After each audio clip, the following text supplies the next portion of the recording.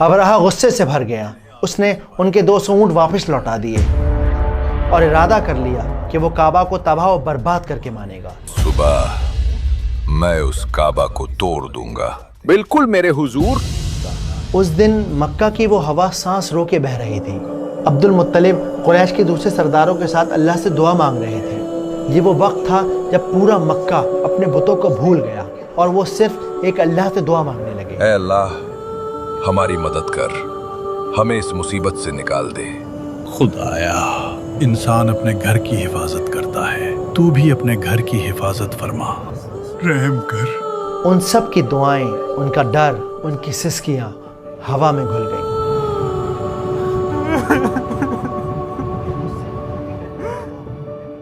اور پھر وہ سب اللہ کے گھر کو اس کے حوالے کر پہاڑوں پر چلے گئے.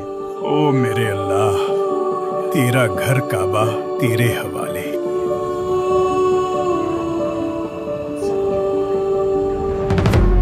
دوسری طرف ابراہ چلایا, میں نے کہا آگے بڑھو.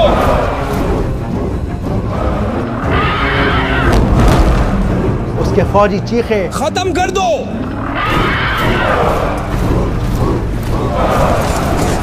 ان ہاتھیوں نے ایک شاندار تماشا کھڑا کر دیا.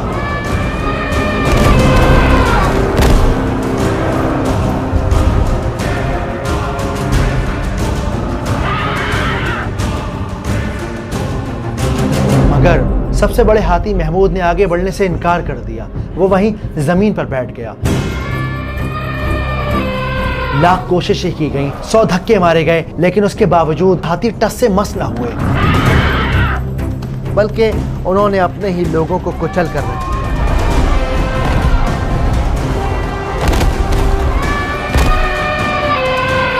جب ان ہاتھیوں کو واپس الٹا چلایا جاتا تو وہ دوڑنے لگتے, لیکن جب انہیں مکہ کی طرف, کعبہ کی طرف دھکیلا جاتا تب وہ زمین پر بیٹھ جاتے.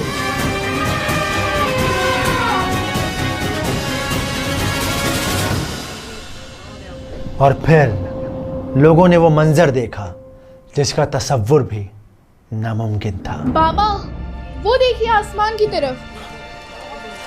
یہ کیا مصیبت ہے, سبحان اللہ.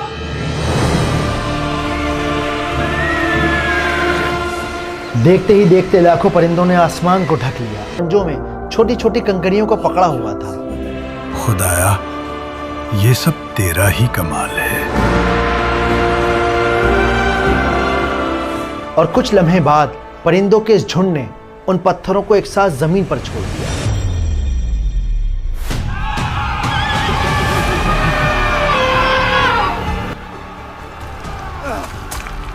آسمان سے ہزاروں چھوٹے چھوٹے پتھر برسنے لگے. اونچی بلندیوں سے گرتا ہوا ہر پتھر جسم کو گولی کی طرح لگتا تھا. ابراہ کی فوج کو ایسا لگا جیسے آسمان سے شعلے برس رہے ہیں. گھوڑے, ہاتھی, کالے حبشی سپاہی اپنی جان بچا کر بھاگنے لگے.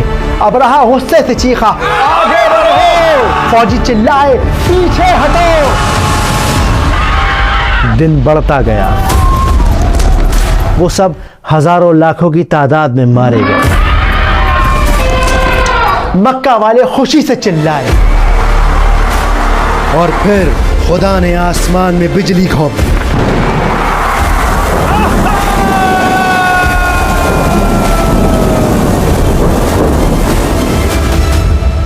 ابراہ کی ساری طاقت مٹی میں مل گئی. اللہ نے ان سب کو کھائے ہوئے بھوسے کی طرح کر دیا.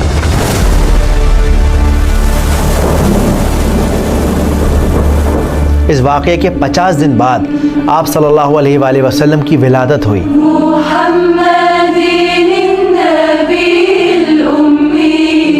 ایک حدیث میں آتا ہے کہ مکہ والے اس واقعے سے اتنے زیادہ متاثر ہوئے کہ اگلے 10 سال تک انہوں نے صرف ایک اللہ کی عبادت کی, اپنے کسی بت کو نہیں پوجا.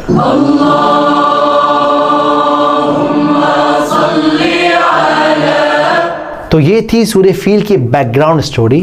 ابو ہادی ہمیں وہ سورہ تو سناؤ جو نبی پر نازل ہوئی ہے.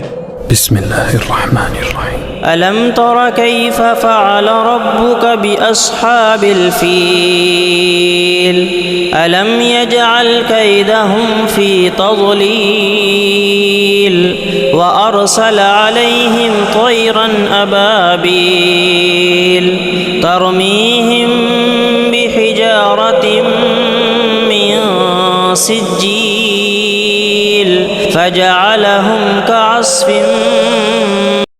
اتنی ڈیٹیلز کے ساتھ میں اور اتنے پاورفل جو اینیمیشنز ان میں یوز کیے گئے ہیں نا، لاجواب ہے بھائی جی. آپ بھی بتانا آپ کو کیسے لگے، اور ویڈیو کو لائک شیئر کمنٹ. ملتا ہے نیکسٹ ایپیسوڈ.